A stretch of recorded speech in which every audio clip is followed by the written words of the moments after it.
Olá, gente, tudo bem? Joia, então, vamos lá? A gente vai falar sobre a Revolução Russa, parte 2.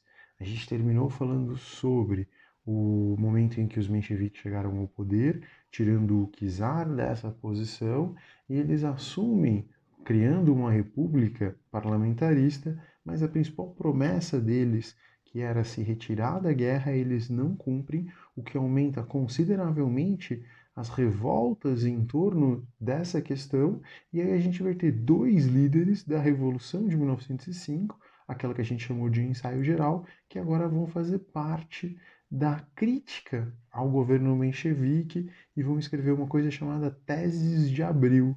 E são esses dois personagens, o Vladimir Lenin e o Leon Trotsky. Os dois vão criticar e vão dizer o seguinte: eles vão defender o fim da República Parlamentarista Burguesa, o poder total aos sovietes e a saída da Rússia da Primeira Guerra Mundial. Esses protestos vão aumentar muito, isso vai se tornar uma bandeira dos revoltosos, e aí eles, em outubro de 1917, eles vão finalmente conseguir botar em prática e começar essa nova Revolução Russa agora de outubro de 1917. O Lenin vai ser o grande chefe de Estado desse momento, ele vai assumir o poder da União Soviética e vai começar a colocar em prática as coisas que ele tinha dito. Então, a primeira coisa que ele vai fazer é assinar um tratado de armistício, ou seja, de retirada da Rússia da guerra, e ele faz isso negociando com a Alemanha. O tratado ele vai ser muito prejudicial para a Rússia, como vocês podem ver nesse mapa. A Rússia perderia a Polônia, a Finlândia, a Bessarábia, que era a Ucrânia e a Moldávia, os países bálticos, Letônia, Lituânia e Estônia, como vocês estão vendo aí no mapa, eram muitos territórios e muita coisa que eles tinham que abrir mão. Mas eles aceitam fazer isso porque eles precisam sair da guerra. Eles precisam dar ao povo esse pedido que o povo tinha feito tão fortemente até aquele momento.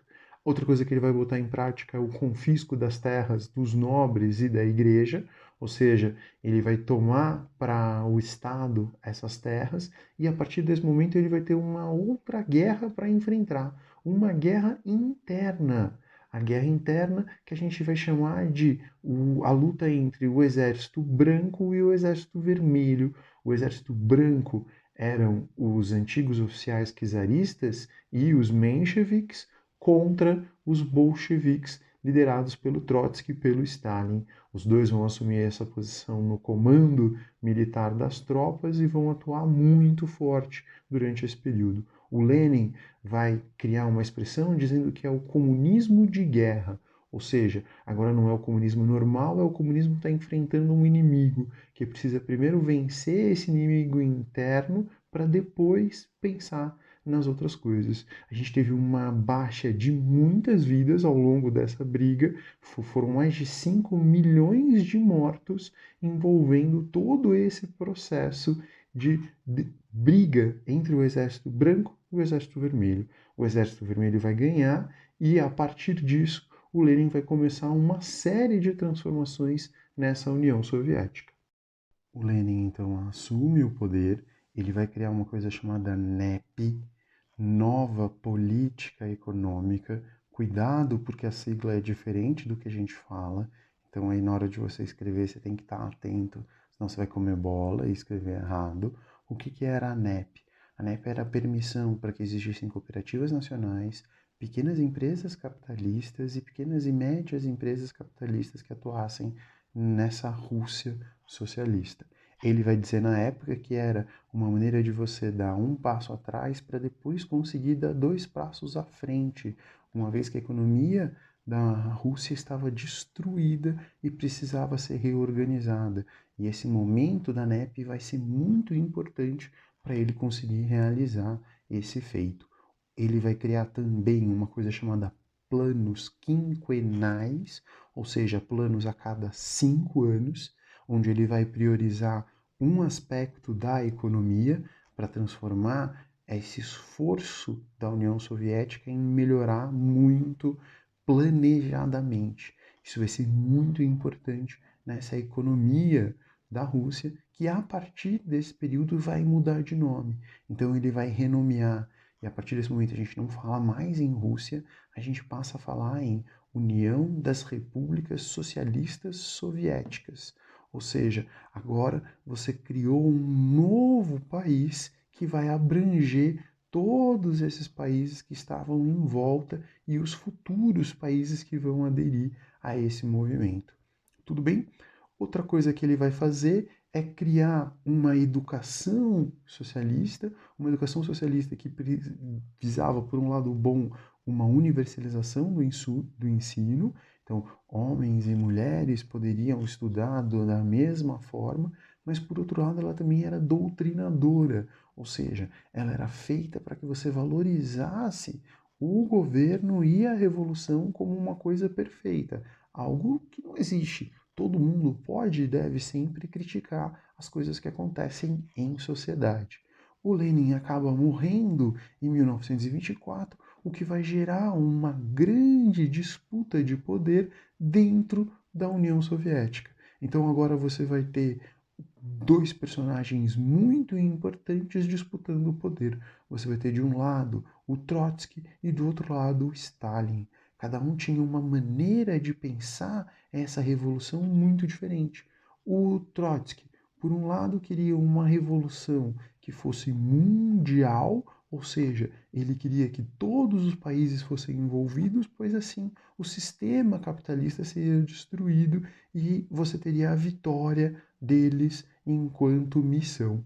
Do outro lado, o Stalin achava, não, nós primeiro precisamos fazer a revolução dar certo e funcionar aqui dentro da União Soviética para depois levar ela pelo mundo. Os dois começam a brigar, o Stalin vai ganhar essa batalha, o Exército Vermelho vai apoiar ele na sua grande maioria, o que vai fazer com que ele seja vitorioso, ele vai acabar instalando uma ditadura dentro da União Soviética e a partir disso Trotsky vai se exilar, vai fugir pelo mundo do Stalin, mas o Stalin consegue encontrar ele lá no México e assassina ele a machadadas com um assassino de aluguel que foi lá para fazer isso, para acabar com as chances de alguém ocupar esse poder que era do Stalin.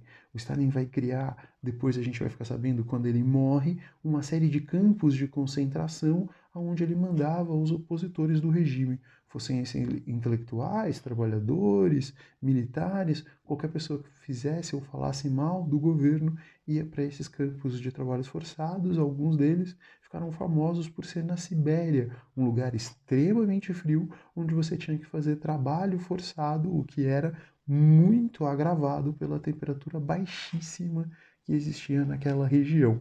Tudo bem? E aí, a partir disso, o Stalin então vai transformar a União Soviética numa potência, a União Soviética vai crescer cada vez mais e principalmente quando o mundo passar pela crise de 1929, a União Soviética estava no seu segundo plano quinquenal, em pleno vapor, e ela vai ser uma ameaça a esse mundo em crise. Porque enquanto o capitalismo estava passando pela sua maior crise jamais vista na história da humanidade, a União Soviética aparecia como um lugar onde as pessoas não passavam fome, onde as pessoas conseguiam viver bem, onde as pessoas tinham direito ao ensino, e tudo isso parecia um plano muito bem executado. A gente não sabia que um dos problemas graves que existia na União Soviética era a questão da liberdade de expressão. A União Soviética vai conseguir uma igualdade considerável em relação a todos os seus cidadãos, mas ela vai pecar muito no aspecto da liberdade.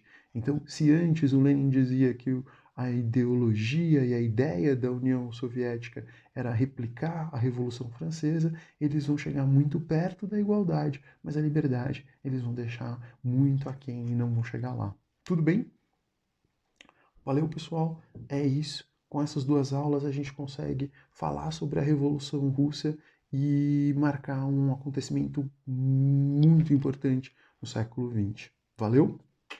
Até a próxima. Tchau, tchau.